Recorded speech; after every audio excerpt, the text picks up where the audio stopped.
Good morning, good afternoon, and good evening, and welcome to the ACAD Reader's Briefing, the podcast that transforms an entire issue of a major magazine into one compelling 20-minute audio journey.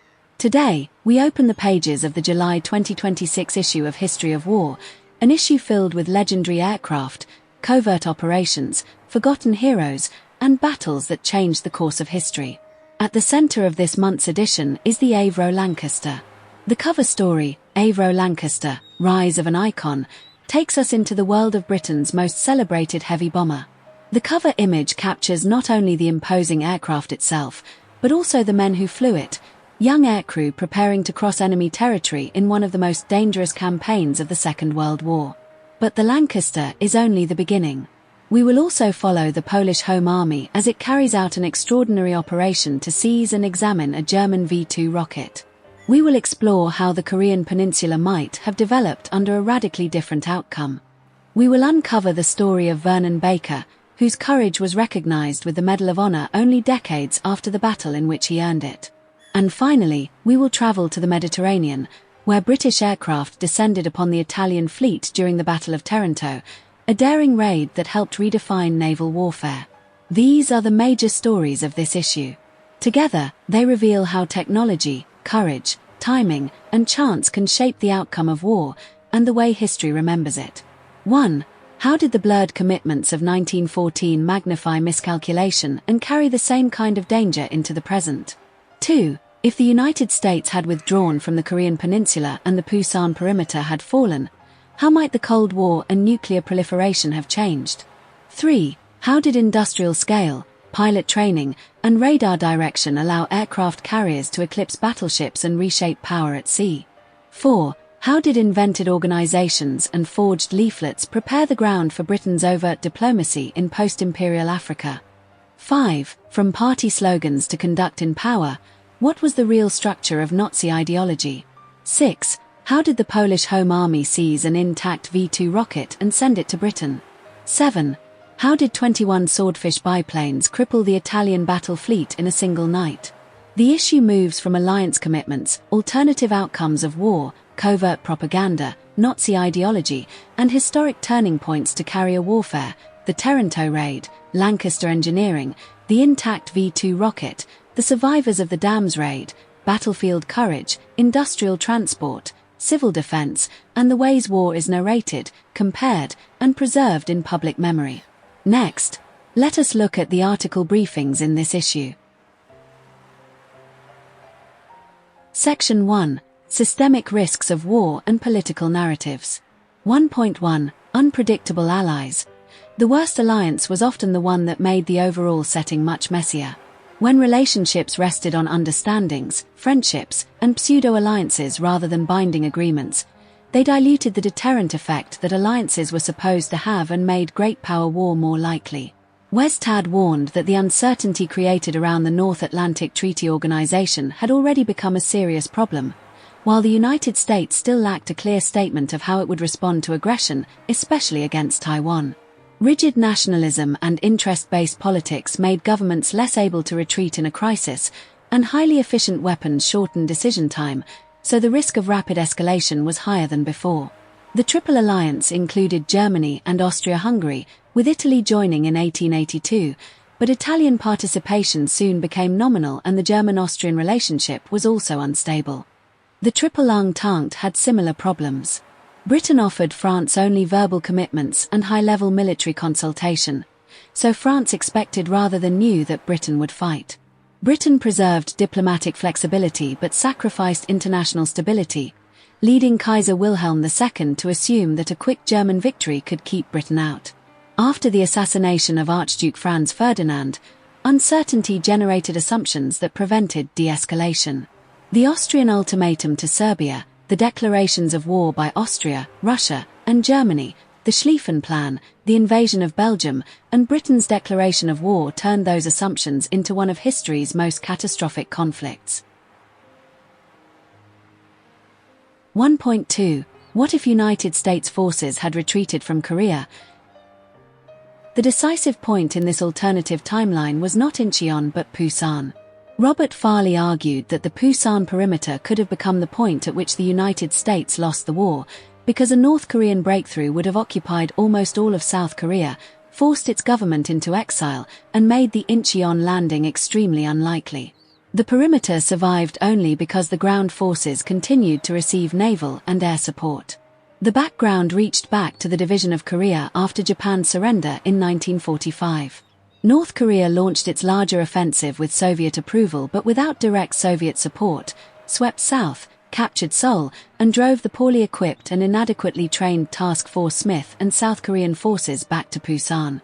MacArthur's landing at Incheon later cut the North Korean offensive from its rear and pushed the war back toward the 38th parallel. Had Pusan fallen, the United States would probably have doubled down elsewhere in the Cold War. Cuba might have become more dangerous for Fidel Castro, commitment to Vietnam might have grown, and American politics might have become more aggressively anti-communist after the loss of both China and Korea. A Korea unified by Pyongyang was unlikely to have become as prosperous or democratic as the South eventually did. It would still have had to navigate between Beijing and Moscow, might have continued exporting weapons, advisors, and revolutionary ideas, and could well have developed nuclear weapons from a larger industrial base. It was impossible to say whether the world as a whole was better because North Korea did not win, but the lives of tens of millions in the prosperous, democratic, market-oriented South were clearly better than they would have been under Northern unification. 1.3 British covert propaganda in post-imperial Africa. The Information Research Department did not act alone. Its basic purpose was to lay the groundwork for Britain's overt diplomacy to operate more effectively. In post-imperial sub-Saharan Africa, Britain was retreating from empire while the Soviet Union, China, and the United States searched for opportunities in the vacuum. British prime ministers and intelligence agencies therefore tried to influence the political direction of newly independent states. The Congo crisis began almost immediately after independence in 1960 and became a proxy conflict. While British officials discussed the possibility of killing Patrice Lumumba, and intelligence was later alleged to have been involved in his capture and murder. More often, British operations aimed to create the conditions in which an opponent might be overthrown. The Information Research Department operated from 1948 to 1977, publishing anti-communist propaganda, supporting friendly politicians, academics, and writers, producing forged material and disinformation, and using black propaganda attributed to invented third parties. When the Secret Intelligence Service judged an African leader too close to Moscow, it could use a fictional group to expose him. In Ghana, the department created the Freedom for Africa movement, portrayed Kwame Nkrumah as a subversive force, and sent forged leaflets to influential Ghanaians to weaken his links with China and the Soviet Union. The department claimed credit after Nkrumah was overthrown in 1966, but it remained impossible to know whether the coup would have happened without its interference. 1.4 Was Hitler a socialist? It was very difficult to argue that Hitler or the Nazi Party was genuinely socialist. The remaining confusion came largely from the deliberate ambiguity that the Nazis used while seeking mass support. Socialism appeared in Nazi ideology only in a grossly distorted form, subordinate to ethno-nationalism and anti-Semitism, and even that language disappeared after the Third Reich was established. The full name, National Socialist German Workers' Party, contained an apparent contradiction, and Nazi propaganda promised economic justice as well as national pride. The 1920 25-point program included nationalist demands alongside nationalization, welfare expansion, and land redistribution, but it was not the sober manifesto of a party close to power. It was a mobilization text issued by a fringe movement. Racism, especially anti-Semitism, linked the apparently opposing positions. Hitler saw the world through race rather than class, and his version of socialism meant dispossessing Jews and other minorities for the benefit of a racially defined national community. Once the Nazis took power, almost every socialist trace disappeared. Hitler depended on traditional elites, Prussian landowners, and big business. The state was mobilized to support corporate interests, and concentration camps filled with socialists, trade unionists, social democrats, and communists. The Reichstag fire decree, the destruction of trade unions, the banning of the Social Democratic Party, and the Night of the Long Knives eliminated both external and internal socialist forces. By 1934, genuine German socialism had been destroyed or driven into exile, and Hitler later invaded the Soviet Union with the declared aim of destroying communism. 1.5. This month in history, August. The August chronology ranged across centuries. On the 26th of August, 1346, Edward III defeated a larger French force at Crécy, where the English longbow proved superior to the crossbow. On the 4th of August, 1914, Germany invaded Belgium after Belgium refused passage for an attack on France, and Britain declared war to protect Belgian neutrality. Later that month, the Russian Second Army was encircled and almost destroyed at Tannenberg, a German victory that also produced dangerous overconfidence. On the 23rd of August, 1939, the Soviet Union and Nazi Germany signed a non-aggression pact and secretly divided Eastern Europe into spheres of influence before invading Poland. On the 24th and the 25th of August 1942, the Battle of the Eastern Solomons became the third carrier battle of the Pacific Campaign, with all attacks conducted by carrier-based and land-based aircraft and the American victory delaying Japanese reinforcement of Guadalcanal. On the 1st of August, 1962, a ticking bomb warned Kwame Nkrumah's bodyguard in Kulangugu, and both men survived with non-life-threatening injuries. On the 20th of August, 1968, Warsaw Pact forces entered Czechoslovakia and suppressed the Prague reforms, and on the 2nd of August, 1990 the Iraqi invasion of Kuwait triggered Operation Desert Shield and the later 100-hour ground offensive. 1.6. The armed stalemate in Transnistria. Images from the 3rd of April, 1992 recorded Russian-speaking separatist fighters preparing a bazooka beside tracked vehicles with temporary markings during the main phase of the Transnistrian War. The conflict was fought along the narrow strip of eastern Moldova bordering Ukraine, and the Russian and Transnistrian side gained the advantage before a ceasefire in July. The ceasefire ended the main fighting but did not settle sovereignty or international recognition.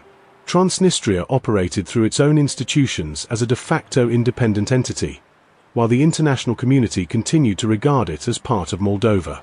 Russia retained more than 1,000 troops there despite a 1999 commitment to withdraw, and Moldova declared neutrality after the war. The photographs preserved a condition in which improvised forces, a borderland, foreign troops, and unresolved political status existed together. The war had ended, but peace had never been completed.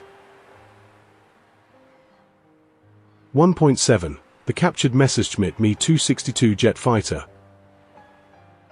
On the 27th of March, 1945, soldiers of the United States 7th Army inspected a badly damaged Luftwaffe Messerschmitt Me-262 jet fighter at a captured airfield near Frankfurt. Its nose, wings, engines, and landing gear lay exposed among ammunition, parts, and maintenance equipment. The Allied ground advance had turned advanced German jet technology into a trophy that could be examined at close range. Earlier that month, the 7th Army had led Operation Undertone, a joint American and French offensive from Luxembourg to Alsace that reached the Rhine near Karlsruhe in 10 days. It then advanced deeper into Germany, won the Battle of Nuremberg, and took part in the capture of Munich. The image set a sharp contrast. Germany could still build an advanced jet aircraft, but its airfields, maintenance system, and control of the ground had collapsed. Section 2. Strategic Power and the Transformation of Armed Services. 2.1. Eclipsing the battleship. During the Second World War, the aircraft carrier rapidly replaced the battleship as the main platform for projecting power at sea, and by the end of the war the United States and its huge carrier fleet dominated naval strategy. At the start of the century, ships such as HMS Dreadnought had symbolized national military power, pride, and prestige. The United States began naval aviation early, while the Royal Naval Air Service led during the First World War, built 11 carriers, and laid down HMS Hermes, the first purpose-built carrier. British naval aviation was neglected after the creation of the Royal Air Force and Air Ministry, leaving Japan and the United States to lead interwar carrier development. Carriers were initially treated as auxiliaries for gunfire spotting, reconnaissance, and fleet air defense, But Pearl Harbor brought independent carrier operations to the front. The 1942 Ocean Navy Act increased the United States Navy by 70%, authorized 11 carriers, and planned a naval air arm of 15,000 aircraft. By the end of the war, the United States had more than 100 carriers of different sizes, while Japan had only 18. American policy also produced a much larger pool of pilots, whereas Japan trained only a few hundred elite aviators each year and could not replace its losses. New American aircraft combined armor, self-sealing fuel tanks, greater firepower, and more pilot training. Radar and the Combat Information Center allowed central control of combat air patrols, while Japan never developed an equivalent system for managing its airborne forces. After the Philippine Sea and Leyte Gulf, Japanese naval aviation was destroyed. Battleships remained in mixed fleets for decades, but carriers had eclipsed them in importance. 2.2 The Battle of Taranto. The clearest lesson of Taranto was that carrier aircraft armed with torpedoes could sink the strongest surface warships. Battleships were not yet obsolete, but the aircraft carrier had firmly gained the upper hand. On the night of the 11th and the 12th of November 1940, 21 Fairey Swordfish biplanes attacked the main anchorage at Taranto, put 3 Italian battleships, half of the battle fleet, down in the harbor, and lost only 2 aircraft. The strike immediately altered the balance of power and had a deep political and psychological effect. The British Mediterranean fleet was weaker in battleships and therefore had to design a surprise air attack. It could deploy 5 battleships, 2 carriers, and 21 Swordfish, while Italy had 6 battleships, anti-aircraft guns, barrage balloons, and torpedo nets. The decisive force was not heavy gunfire but a small number of carrier torpedo bombers and the precise coordination of illumination, bombing, and torpedo attack at night. A magnetic pistol allowed torpedoes to pass beneath a ship and explode at its most vulnerable point, and Maryland reconnaissance aircraft supplied recent photographs. Operation Judgment was repeatedly delayed by a hangar fire, poor moonlight, stronger defenses, carrier trouble, and contaminated fuel until only 21 aircraft remained. The first wave of 12 and the second wave of 9 flew into intense fire. A torpedo tore a roughly 12-meter hole in Conti di Cava, 2 struck the bow of Littorio, and the first attack lasted only about 20 minutes. The second wave hit Littorio again and opened a roughly 10-meter hole in Duilio. Darkness, confusion, and the Swordfish's very low approach shortened exposure to the defenders. Italy fired 13,500 rounds from shore batteries and thousands more from ships, but only 2 Swordfish were shot down and all returning aircraft were aboard by 3 in the morning. Flooding, rather than bomb damage, changed the situation. Littorio settled by the bow, Duilio took in about 5,800 tons of water, and Conti di Cava became effectively a total loss.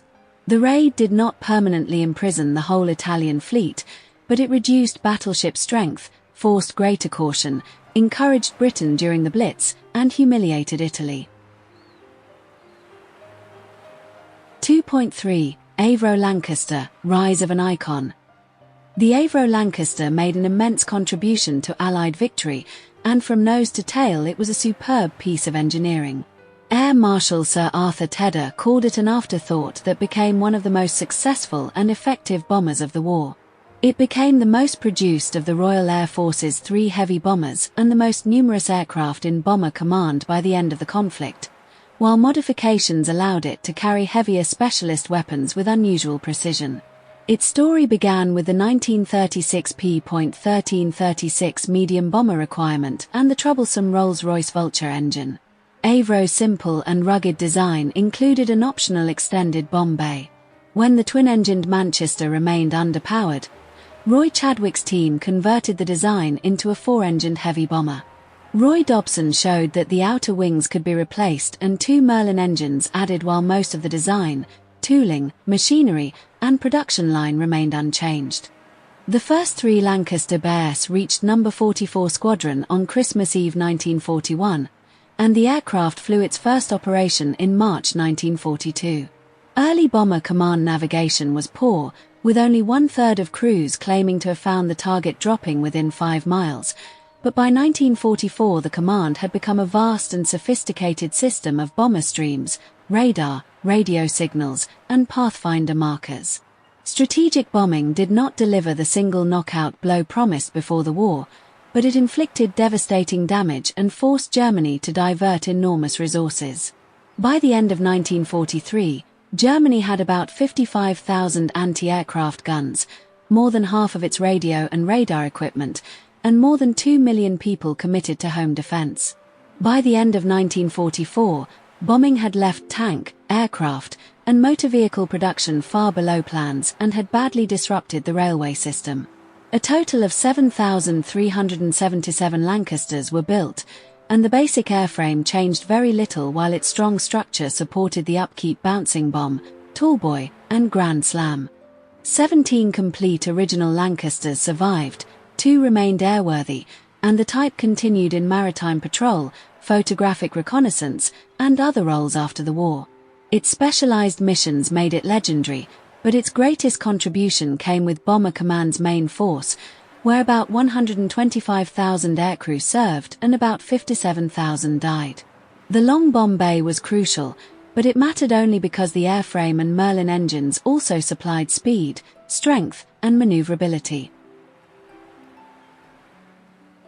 2.4 Avro Lancaster BI, Operator's Handbook. The Lancaster BI was one of the most iconic aircraft of the Second World War. It was both the mainstay of Royal Air Force Bomber Command and a symbol of the contradictions in that campaign. It entered service in 1942 with a length of 6 to 9 feet 4 inches, a wingspan of 102 feet, a crew of 7, 8 turret-mounted .303-inch Browning machine guns, and a standard bomb load of 13,900 pounds. The torpedo bomber requirement that had shaped the Manchester left the Lancaster with a long, unobstructed bomb bay and exceptional structural strength. When a special aircraft was required in 1943, that strength and the huge bay allowed special equipment to be fitted while preserving the speed, precision, and maneuverability needed for an extremely low-level deep penetration raid. 3 gun turrets protected the nose, mid-upper fuselage, and tail, and later versions sometimes replaced twin .303-inch guns with .5-inch weapons. The bomb bay could be modified for the 22,000-pound Grand Slam earthquake bomb, which penetrated the ground before exploding against hardened targets. The aircraft developed from the Avro Type 679 Manchester III.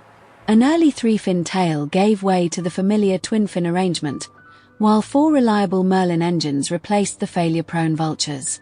The 7 crew members, pilot, flight engineer, navigator, bomb aimer, wireless operator, mid-upper gunner, and rear gunner, depended on one another for navigation, power management, communications, defense, and bombing. 10 Lancaster crew members received the Victoria Cross. The type carried 60% of Bomber Command's total bomb tonnage and underwent continuing electronic warfare and navigation upgrades. 23 B.3 specials were built for the Ruhr dams, 19 flew, 8 failed to return, and 53 of the 56 men shot down were killed. The dams were destroyed, but the squadron's legend permanently retained the cost. 2.5 The 82nd Airborne Division, all the way. For more than a century, the 82nd Airborne Division repeatedly entered dangerous places and remained ready to execute the mission in front of it. After its Second World War record, it returned to Fort Bragg in January 1946. The Cold War created a need for a rapid deployment force capable of reaching a combat zone within hours, especially if the Soviet Red Army and its allies moved into Western Europe. That role kept the division out of the Korean War but required continuous training with North Atlantic Treaty Organization allies and other forces. It deployed to the Dominican Republic during Operation Power Pack in 1965. In 1968, the 3rd Brigade became a rapid reaction force in South Vietnam and fought around Hue, Phu Bai, Saigon, the Mekong Delta, the Iron Triangle, and the Cambodian border. Staff Sergeant Felix Conde Falcon destroyed 5 bunkers and a battalion command post and later received a posthumous Medal of Honor. During the 1980s and 1990s, the division served in Grenada and Panama, where the 1st Brigade made the first American combat parachute jump since the Second World War and seized Panama City International Airport. In Operations Desert Shield and Desert Storm, it crossed trackless desert into Iraq, protected the coalition flank, and captured thousands of Iraqi troops. After the 11th of September, 2001, it served in Afghanistan and Iraq in combat, security, peacekeeping, and election supervision roles. It also supported Hurricane Katrina relief, assisted after the Haitian earthquake, fought extremist organizations, and protected Kabul Airport during the 2021 American withdrawal. Section 3: Intelligence Operations, Special Missions, and the Consequences of Air War. 3.1 Operation Most 3. The heist of a V-2 rocket. Reginald Victor Jones called the Polish Home Army's achievement one of the most extraordinary feats in the history of intelligence. The decisive technical finding was that the V-2 had no remote guidance system, so Britain did not have to waste scientific expertise, time, and money on electronic countermeasures. In May 1944, a V-2 whose engine failed after 45 seconds fell intact on its belly beside the River Bug, where soft mud cushioned the impact. Local farmers found the rocket that would betray the program's secrets. Earlier, Polish intelligence had smuggled a report and photographs to London, and Operation Hydra had sent 596 bombers against Peenemünde, delaying development but killing scientists and hundreds of slave laborers. Production later moved to the underground Mittelwerk, where about 20,000 slave laborers died. The Home Army raced German recovery teams for debris.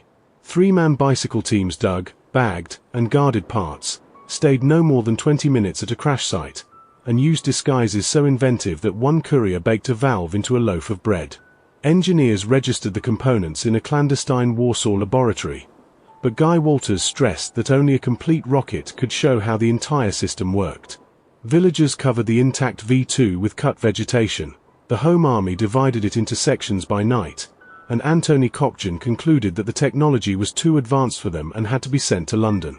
The components were disguised as scrap and then as oxygen cylinders for transport to the Motul landing ground. Local people cleared and secretly maintained a runway, even helping German troops who briefly used the field. Cockburn was arrested on the 2nd of June but did not reveal Operation Most 3 and was later killed by the Gestapo. A modified Dakota landed in deep mud, loaded passengers and rocket parts in 30 minutes, and failed to take off 3 times. The crew ordered a hydraulic line cut to remove brake resistance, while Home Army members laid boards and straw under the wheels. The 4th attempt succeeded so low that the aircraft clipped branches at the end of the runway. It flew through the Carpathian valleys below German radar, landed safely despite hydraulic failure, and the site was restored before morning. The cargo reached the Royal Aircraft Establishment on the 27th of July. The final report arrived in Whitehall on the 5th of September, 3 days before the first V-2 struck London. Polish intelligence did not stop the attack, but it allowed Britain to prepare civil defense and to concentrate on bombing production and locating launch sites. The reward for the Home Army was tragedy, defeat in the Warsaw Uprising and later persecution by Soviet forces. 3.2 Dam Busters, After the Flood. For the surviving members of No. 617 Squadron, the war was far from over. The glory of the dams raid remained, but more dangerous missions and special operations waited for them. On the 16th of May, 1943, 19 Lancasters left Scampton for Operation Chastise and only 11 returned. Of the 133 aircrew trained for the mission, 53 died and 3 spent the next 2 years as prisoners of war. Arthur Harris kept the squadron as a special duties unit. In September 1943, it received a 12,000-pound high-capacity bomb and attacked the Dortmund-Ems Canal in another low-level deep penetration mission. The first group was recalled in bad weather, but David Maltby's Lancaster crashed into the sea on the return. The following night, a light anti-aircraft gun hit George Holden's wing tank and the aircraft exploded, while 2 more crews were shot down near the target. Les Knight held a badly damaged Lancaster long enough for the rest of the crew to bail out, then died trying to make a belly landing. 5 of the 8 aircraft failed to return, proving that sustained low-level operations were not supportable. The squadron shifted to high-level precision bombing against V weapon sites and factories. Jeff Rice survived the explosion of his Lancaster only because his navigator had just handed him a parachute, but the rest of the crew died. In February 1944, Mick Martin's aircraft was hit while marking the Anthea Viaduct, killing bomb aimer Bob Hay. The next morning Bill Sajit's Lancaster struck a cloud-covered hill and everyone aboard died. By the spring of 1944, only 3 original Chastise crews remained in the squadron. Leonard Cheshire introduced mosquitoes for low-level marking, and in May the squadron joined Operation Taxable, dropping window at exact intervals to create a false invasion convoy on German radar. It then used tallboy bombs against E-boat pens and major V-weapon sites. The last original crews left operations in July, while a handful of veterans returned and remained to the end of the war. Guy Gibson died when his Mosquito crashed in the Netherlands on the 19th of September, 1944. 48 participants in Operation Chastise survived the war. They returned to farming, business, testing, reconnaissance, and senior command, and reunions, films, and commemorative flights carried the squadron's memory forward. Harold Martin eventually commanded Royal Air Force Germany and became responsible for defending the Moan Dam he had once attacked. Decades later, George Johnson flew over the Derwent Valley in a Lancaster and said that 75 years had suddenly disappeared and he was back at the mission again. Section 4. Service Records, Segregation, and Delayed Recognition. 4.1. Vernon Baker. The photograph of Vernon Baker receiving the Medal of Honor in 1997 recorded a national recognition that arrived more than half a century after the battle. Like every African-American serviceman in the Second World War, Baker had fought on 2 fronts, one against the Axis and one against racism inside his own army. More than 1 million African-American men and women served, but segregation controlled their units and facilities, and no African-American serviceman received the Medal of Honor during the war. Baker's actions at Castle Agonulphy initially brought only the Distinguished Service Cross. In the 1990s, the Department of Defense re-examined racial bias in wartime awards. 7 men were judged worthy of the Medal of Honor, and Baker was the only one still alive when President Bill Clinton presented it on the 13th of January, 1997. Baker had joined the army only after a recruiter first told him there was no place for people like him. In Italy, he fought with the 370th Infantry Regiment against the Gothic Line. In October 1944, he entered a German-held house, killed 5 enemy soldiers, and later discovered that he had been wounded in the arm. On the 5th of April, 1945, his company advanced on Castle Agonulphy with 70% inexperienced replacements. Baker fired an M1 rifle into a mountain firing slit, destroyed concealed machine gun positions, killed a grenade thrower, and attacked another bunker with grenades and rifle fire. When German machine gun and artillery fire struck the company, nearly 2/3 of its men were killed or wounded. Baker stayed behind with half the force to draw fire while the first group withdrew. With no orders, reinforcements, supplies, artillery observation, or radio, he continued to lead his men. The battle lasted 12 hours, and 19 of the company's 25 men died. Baker destroyed 3 machine gun positions, an observation post, and a bunker, killed 9 enemy soldiers, and volunteered the next night to guide another unit that captured the castle. Segregation in the American military was abolished in 1948. When Baker received the Medal of Honor, he said that he wished the 19 men who had died could have been sitting behind him, because they were the ones who truly belonged at the ceremony. Section 5. Industrial Mobilization and the Home Front. 5.1. The Liberty Shipbuilders of the Second World War. Hundreds of thousands of American workers in 18 shipyards built the logistics fleet that was critical to the Allied war machine. The 18 yards produced 2,711 Liberty ships, including 385 at Bethlehem Fairfield in Baltimore. Rows of hulls on the slipways showed how the program depended on standardization, sectional construction, and mass production. Shipyard workers, railways, steel companies, engine makers, ventilation suppliers, and manufacturers across the country were integrated into one logistics system. National participation also changed the workforce. The Liberty ship George Washington Carver was the second ship of the type named for an African American, and civil rights activist Lena Horne sponsored its launch in 1943. Women made up more than 10% of the labor force at most yards during the peak year. Ship names linked industrial production, public bond drives, and historical memory. Harriet Tubman, Frederick Douglass, Robert S. Abbott, abolitionists, journalists, scientists, and civil rights figures appeared on ships that were also products of steel, labor, and training. More than 6,000 African American workers served at Bethlehem Fairfield.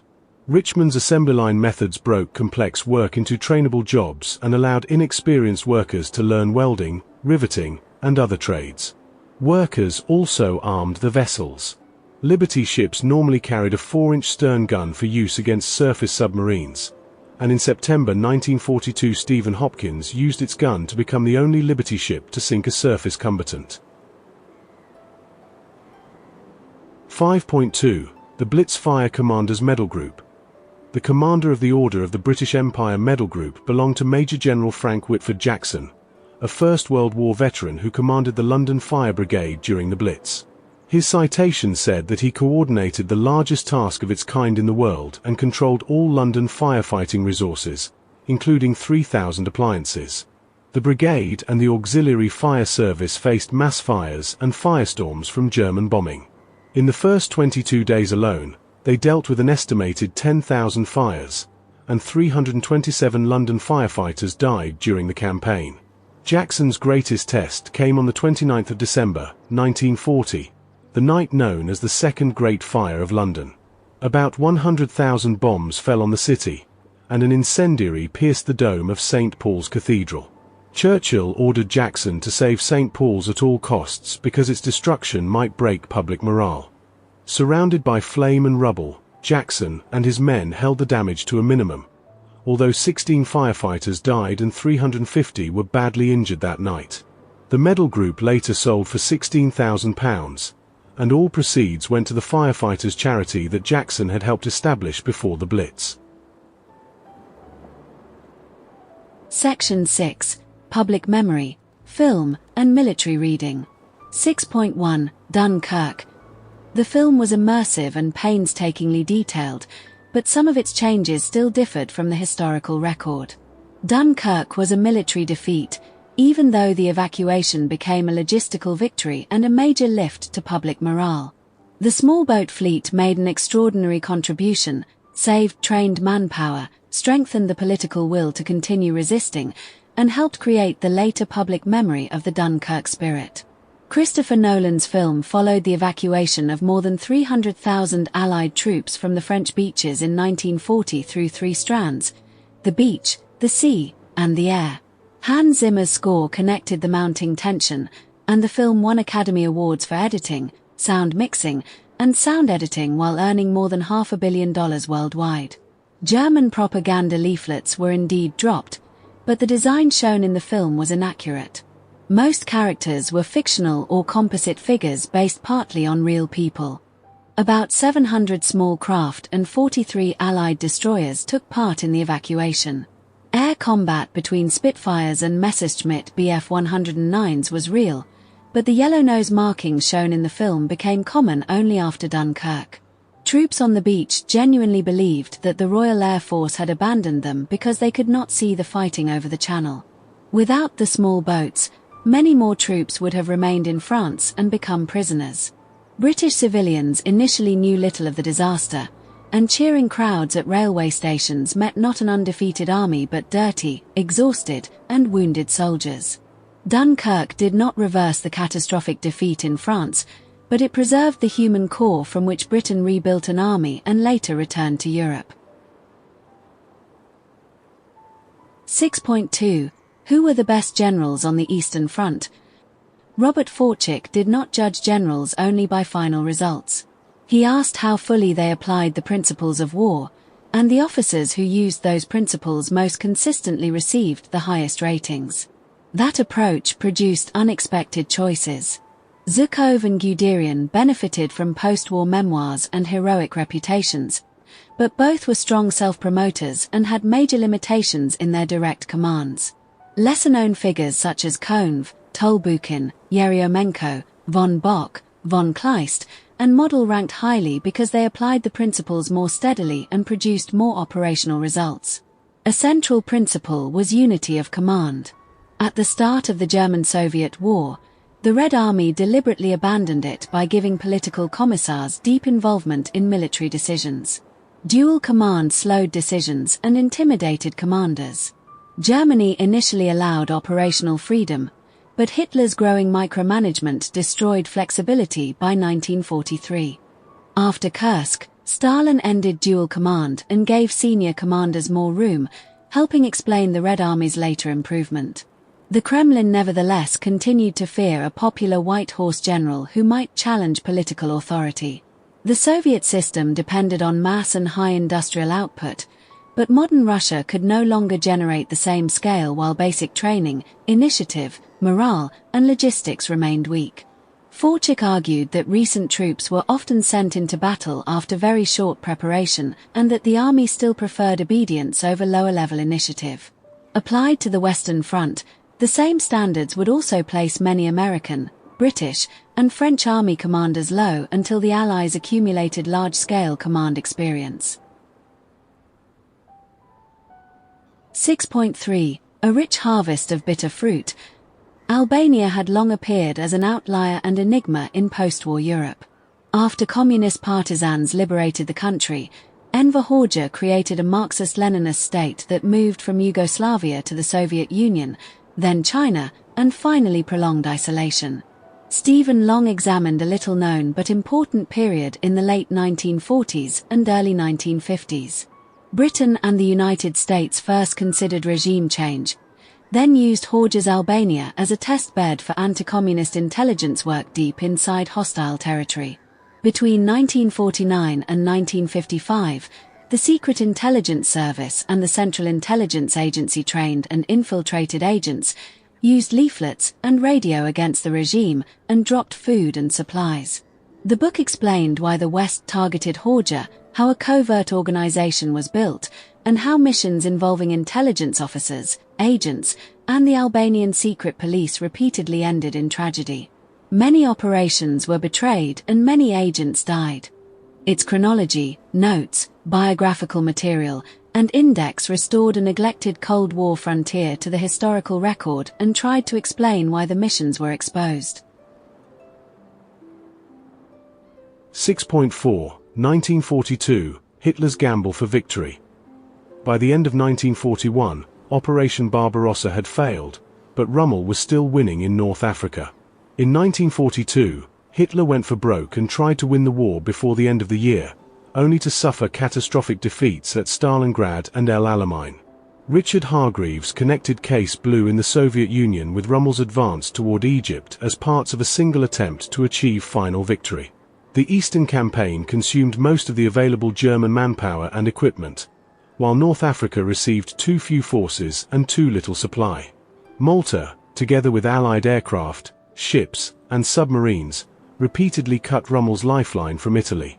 In the Soviet South, the drive for Caucasian oil had grown beyond a scale that could be securely maintained.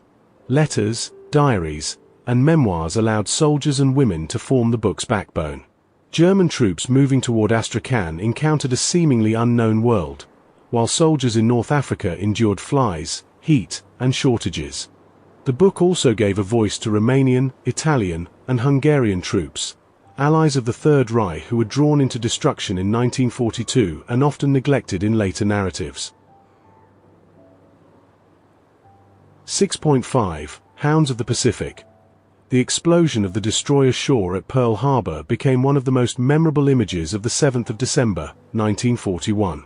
The ship was first believed to be a total loss, but a new bow returned it to the Pacific War, where it earned 11 battle stars and became a symbol of destroyer resilience and recovery. Destroyers escorted convoys, carriers, and battleships and carried the war into enemy waters. At Tarawa, Ringgold and Dashiell entered the lagoon and used 5-inch guns against Japanese positions.